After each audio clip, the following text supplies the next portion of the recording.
Good evening, friends, Dexter Lake friends, and everybody else who is eventually going to maybe see this come across your news feed. We're coming live from Dexter Lake Church in Battle Creek, Michigan. This is our fourth week. Week number 2, talking about marriage and quarantine, but I'm with my friends. We're not 6 feet apart, but don't tell anybody. Yes, we are. It's a camera angle. It is a camera angle. No, we're coming live with Dr. Rob Cook and Kelly and Vince Aldrich. We're going to do part 2 of marriage and quarantine tonight. I want to thank Maya Cook behind the camera. He's doing an amazing job. We hope your week is going good. This again is the end of week 6 of the stay-at-home order. I don't know about you, but I'm starting, or I've probably reached my limit, and I'm really recognizing the tension in my own life, in my home, and missing being with my clients, being with my friends. Yes. It's being felt. I think early on, it was more of a novel idea to be without all of our conveniences, and I think we thought we could just kind of make it. And now I'm realizing the deficit I had and the absolute need I have for human presence. Yeah. God did not make a mistake when he made Eve, right? It was not good that he should be alone. And I've always said, you know, my golden retriever passed away in October, and he was really the only male in my life outside of friends. But with all girls in my life, including female horses and stuff like that, and mares and all this, I had to find a dog that was a male. And so, but losing him in October, you know, we need companionship. We need each other. So if there's one thing that has come out of this, it's God telling us that he created us for communion, being together. If there's a reason why we focus on conflict management or communication skills, it's to say that you can't do this alone. There's a way to do this. And so we're going to get back into that. Again, tonight we're here talking about marriage and quarantine, part 2. Dr. Rob Cook from the Response Care Center, Kelly and Vince Aldrich here tonight because they have a real heart for ministry and marriage. Yes. But we've introduced ourselves before, so I want to get right into this so we maximize our 30 minutes. Let me just say, this is part 2, so the video is still up on our Dexter Lake Facebook page, but it's also on our YouTube page. So anyone who's watching it and you didn't catch it before, you can go back and find those to hear all of it. And other segments that you guys have had. They're on both resources. Absolutely, yeah. This is being broadcast to a population within the Response Care Center and others, so it is being exposed. And we're looking at new ways like this to communicate with people. You know, a side note, one of the staff people here, well actually it was Vince, I think, that sent me an article from a news source talking about the number of mental health hotlines. The number of calls increasing by close to 900%. Wow. I think President Trump was articulating the idea about mental health being a critical part of our ability to deal with the after effects of the COVID-19 crisis. There is absolutely help out there. There's no question. These are the times that reveal our weaknesses. But God's promise is that in our weakness, his strength is made perfect. And oftentimes, as Kelly shared last week in Vince, oftentimes God will bring somebody alongside us in the form of a friend or a spouse or a companion to help bear up a burden. We just aren't designed to do this alone. Right. So tonight's topic is when you're doing this with your spouse. Last week was kind of the healthy version. Tonight we're going to talk about what's it like to deal with special cases like divorce, or a comment from last week, military families that are separated during a time like this, domestic violence, verbal, emotional, even physical abuse escalating during a quarantine time. Very difficult. But I wanted to start with a little segment going back to last week that Dr. Rob is going to, you like that, Dr. Rob versus Dr. Phil? Rob is fun. Rob has a thought about intimacy and maturity.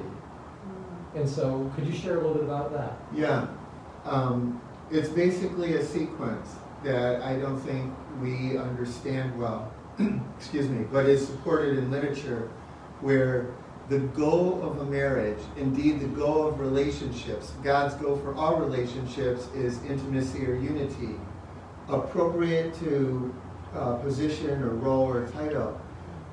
But there's a prerequisite for intimacy, and that's maturity. And without maturity, you cannot have intimacy. And maturity is simply defined as being whole or connected.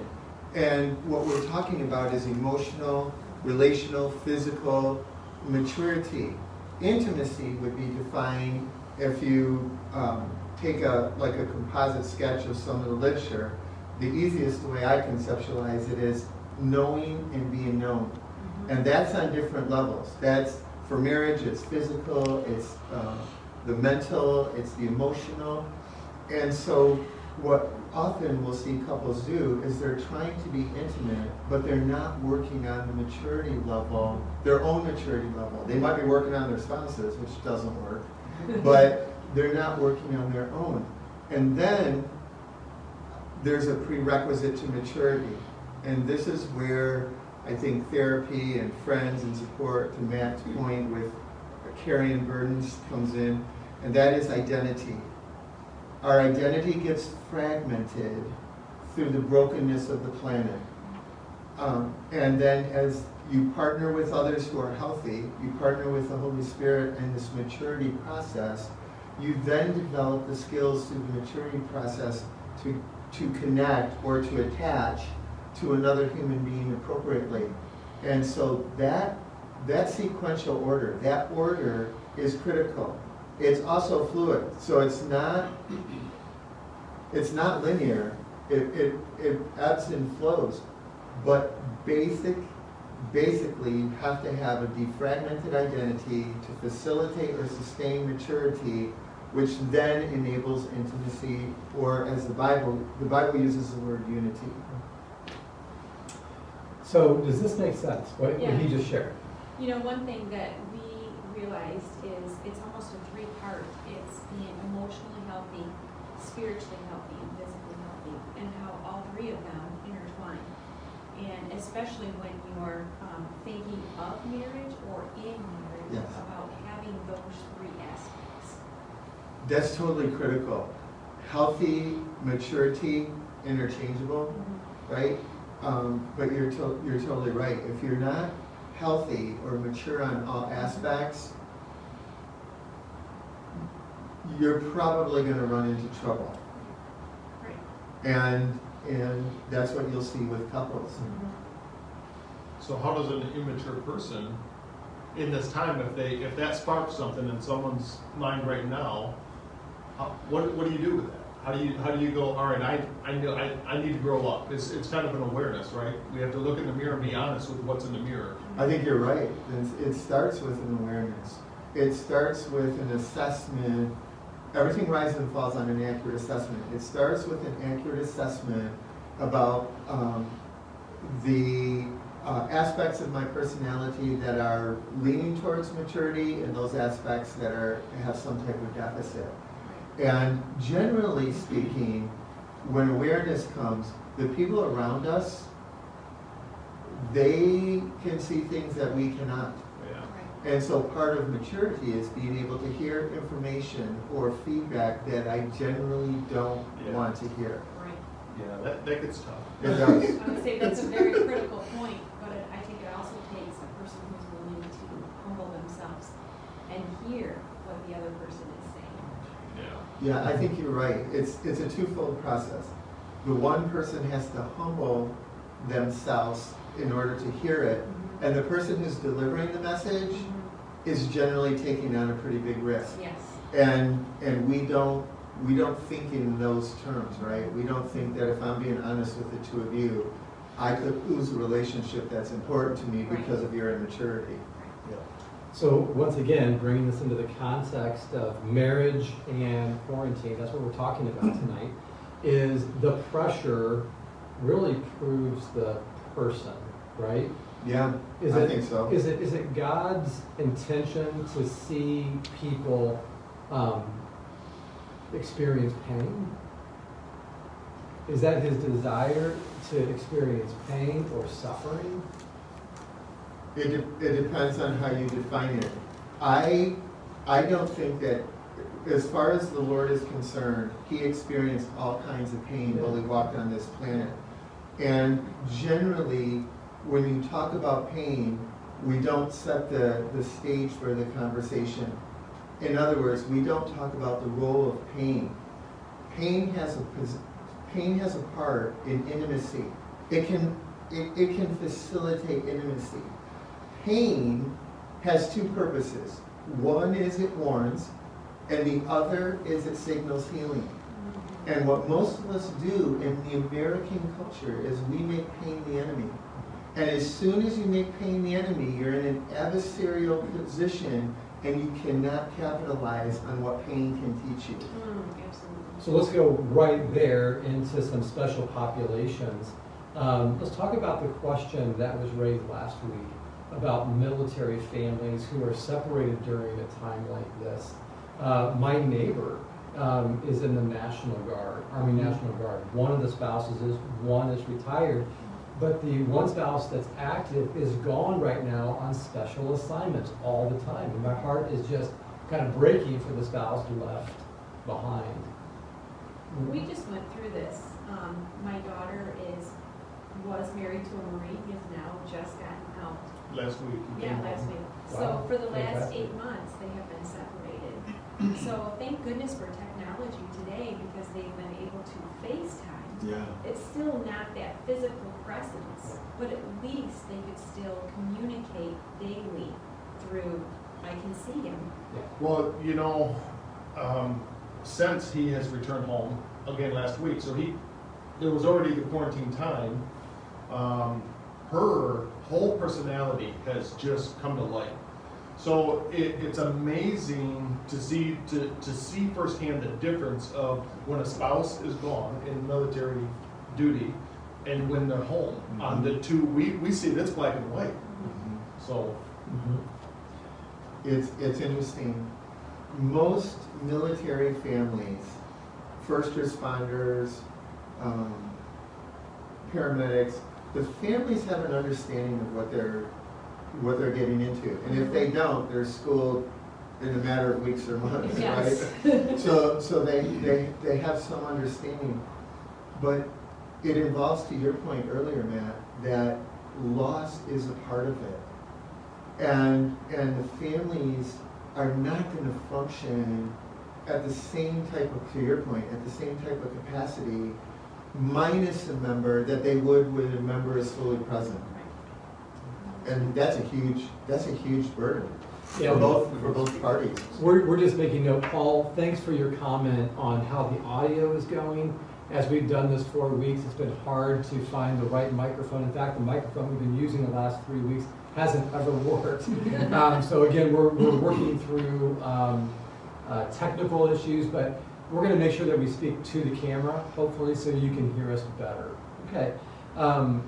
We have military families. I am most sensitive about divorced families and domestic violence. Let's talk about that for a moment. Which, Your choice. 2 big topics. yeah. Let's start with domestic violence.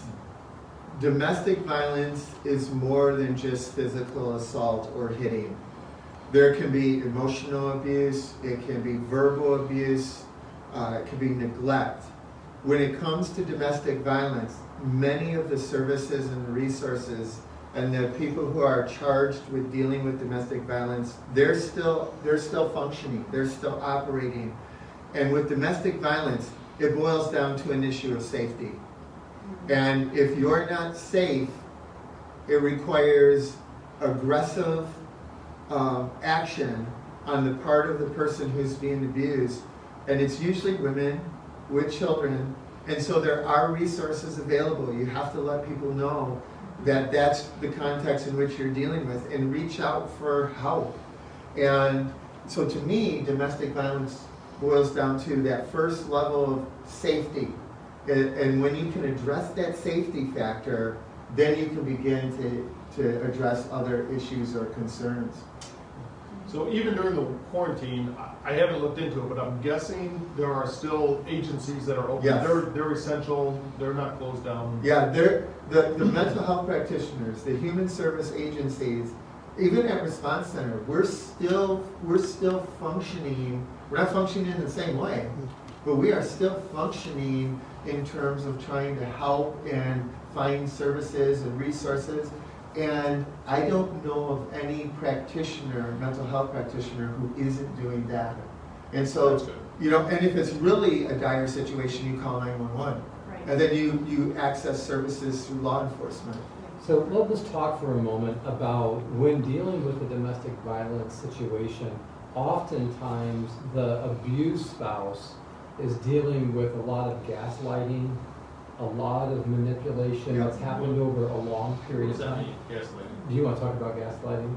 You- So gaslighting is a manipulative grooming process that an abuser will use to make the abused spouse believe that they are the problem. It's the And wearing down. It's the wearing down. It's very intentional.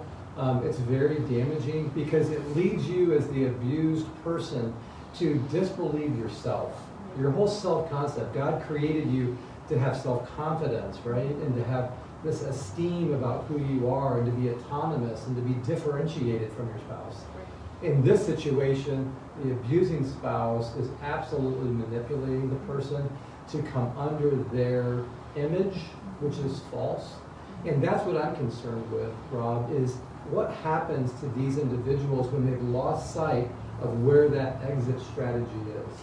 Then the threat has to supersede the insecurity. It has to, in most domestic violence situations, the women are not extracting themselves out immediately. Right. The literature is pretty clear. It takes multiple attempts over a period of time before a woman can actually extract herself out from that situation. Hatred leads to the eradication of values. And anger will, healthy anger doesn't do this, but unhealthy anger will lead to the erosion of love and kindness. And so what you see in gaslighting or grooming, it goes by different names, but did a great job defining that. The grooming process is designed intentionally or unintentionally to make that person subservient. And the control, that battle for control, which has always existed in all relationships. You can delete love, you can delete respect, you can delete a lot of other things. You cannot delete control. The control is at the hub of all relationships. So the issue for couples, and indeed all relationships, is the management or the mismanagement of that. But with domestic violence, to your point with the gaslighting, it's usually a process of eroding the confidence, the respect, the dignity of that person over a period of time. And it is brutal. It is brutal. Typically, we would suggest that if you're being abused, if you're in a difficult situation, please find somebody that is close to you, a trusted family member, a close friend. Find somebody that you can talk to that is reasonable, rational, understands the threat, because oftentimes people who are abused over a long period of time can't think rationally. Right. They get into that trauma brain that Rob was talking about. Before we get into talking with Vince and Kelly about some cool coping strategies, we're going to talk about divorce. Yeah. And so I wanted to make a note here about not only people who were already in a divorce situation and now the whole process has been stayed, we also are imagining the marriages that were tinkering on divorce, they've probably tipped over. Yeah. This is not the time to make a decision to separate from your spouse. Trust me on this. That's good. This is not the time to make a decision. I say don't make a decision in the valley, Yeah. right? This is not a time to make a decision like this. At the very least, you need 6 months to really work through what's actually going on. That might mean separation, right? But you do not need to act on the irrationality. Like Rob said, when emotions go up, assessment goes down. And everything rises and falls on good assessment, right? With the divorce issue, but before we go into divorce, I just want to say, there are national hotlines for domestic violence, 211 in Kalamazoo County. To Matt's point, there are agencies and individuals that you can reach out to for help. But the primary issue with domestic violence for me is safety first. And then you can deal with the others.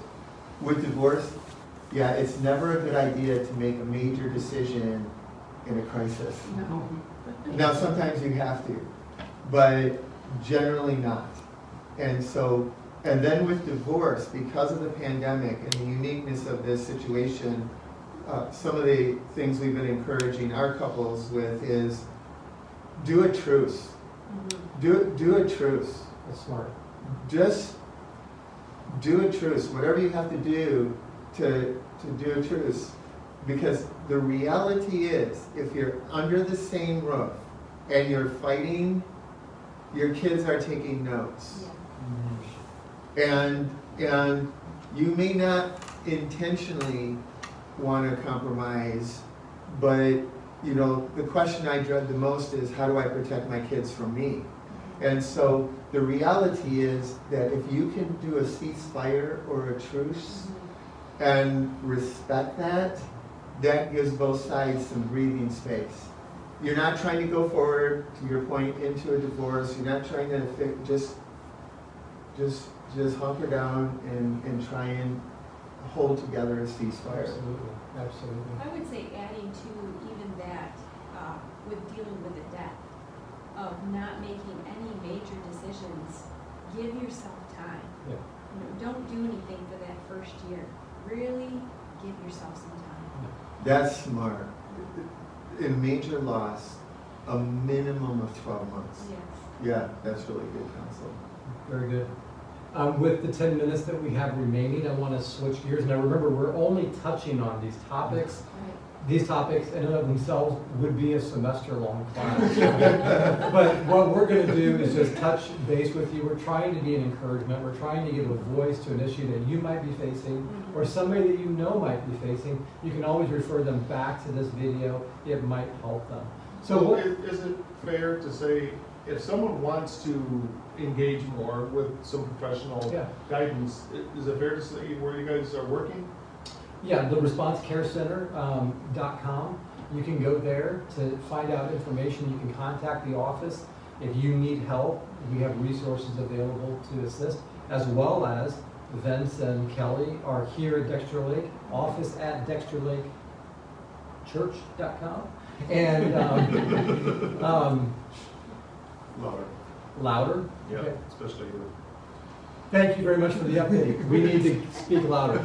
But anyhow, the focus will be for us to find creative ways to continue managing ourselves in this process. So why don't you guys share some ideas that the viewers can take away?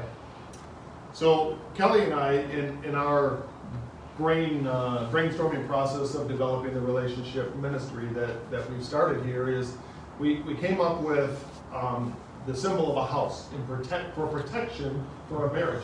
We know that if a storm's coming, we can get into a shelter and be protected, but our protection's only as good as our shelter is. So when we're protecting our family or our families, our marriage, it's 6 things to think about. First is the foundation that it's built on, which we're a Christian church.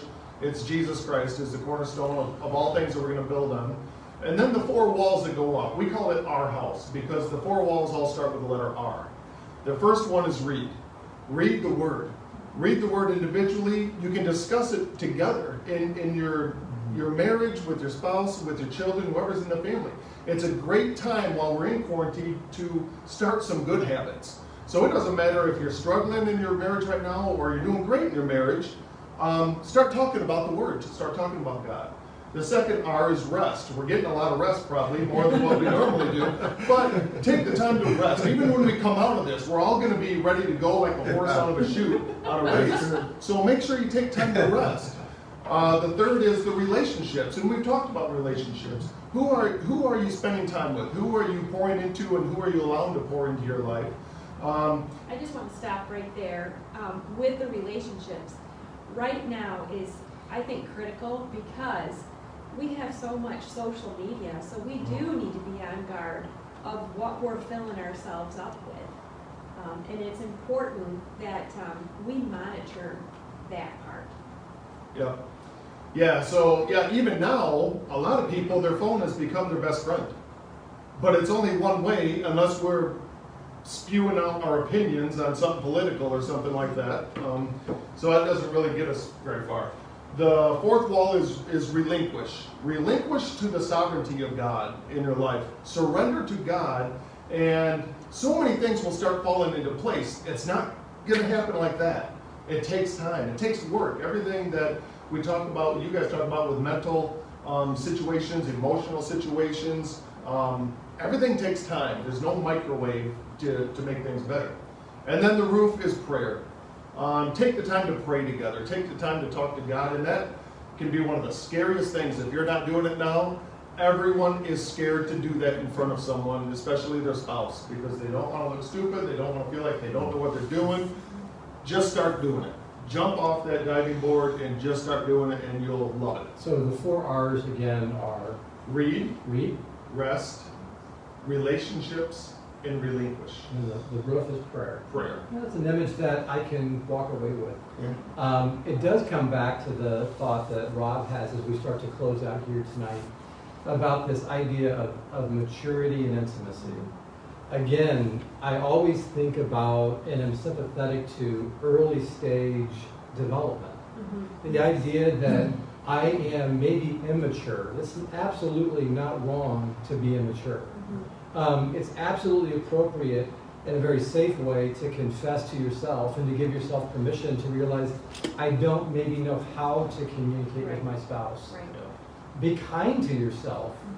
Mm-hmm. Care for yourself in the ways that you can afford your space, that margin, to be able to learn how to do this.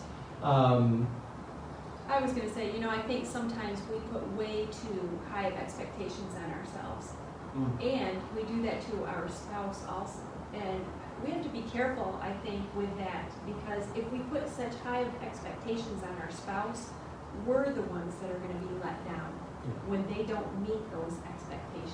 So we just have to allow grace to enter into that relationship. We've gotten a number of comments, and we're so thankful. Our technology is very poor in terms of audio quality. So we appreciate you letting us know. We want, as we continue to do this, we will invest in better audio equipment. Yes. But we do appreciate you giving us that feedback.